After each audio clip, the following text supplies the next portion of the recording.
What if your government sent you money every single year just for existing? No job, no application, no strings attached. Sounds like a fantasy. But in one part of the world, it's real. And in another, they've built over $1 trillion in wealth and still don't give citizens direct cash. So today we're breaking down Alaska versus Norway and which system actually benefits you more. Most people assume the country with more money gives more to its citizens. That's not what happens. Let's go back to the 1970s. Oil is discovered in both places. Massive opportunity. Both Alaska and Norway suddenly had access to something incredibly valuable. Now imagine you're in charge. Do you spend it immediately, give it to the people, or invest it? Both places asked that question, and they came up with completely different answers. Alaska decided to do something simple and powerful. They created a permanent fund. Instead of spending all the oil money, they invested it in stocks, bonds, and real estate. And over time, that fund grew. But here's the part that makes Alaska unique. They didn't keep it locked away. Every year, they take a portion of the profits and send it directly to residents.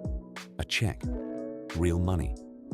On average, about $1,000 to $2,000 per person. Some years higher, some years lower, but consistent. A family of 4 could get $4,000 to $8,000 or more per year. Not life-changing money, but definitely meaningful for groceries, bills, and savings. And here's why it works psychologically. People feel like this is ours.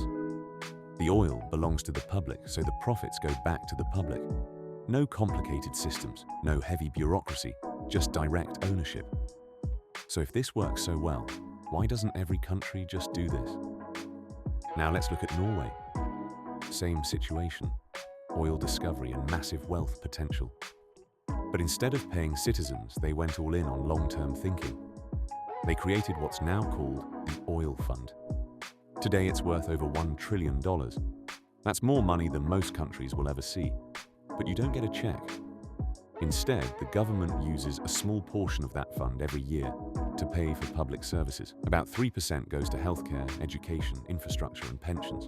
So instead of giving you money, they eliminate your biggest expenses. You don't pay as much for healthcare or education, and your retirement is more secure. It's a completely different experience.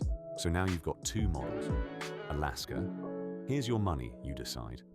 Norway, we'll take care of everything. One is freedom. The other is security. One is visible. The other is invisible but much larger. Both systems create stability just in different ways. Most debates stop here, where people argue cash is better or services are better. But they're missing something bigger. We're entering a world where AI is replacing tasks, and companies need fewer employees. Productivity is going up fast. So now the question becomes, what happens when wealth isn't tied to jobs anymore? Companies are generating massive profits, but employing fewer people. AI systems doing the work. Robots handling production. Now ask yourself, where does the money go? Do we distribute it directly like Alaska, or build systems around it like Norway, or something new? One thing is clear. The old system where you work for income is starting to shift. The idea of getting paid just for existing is no longer crazy. It's already happening, just in different forms. And the next question is even bigger. Could a country like Canada actually afford this?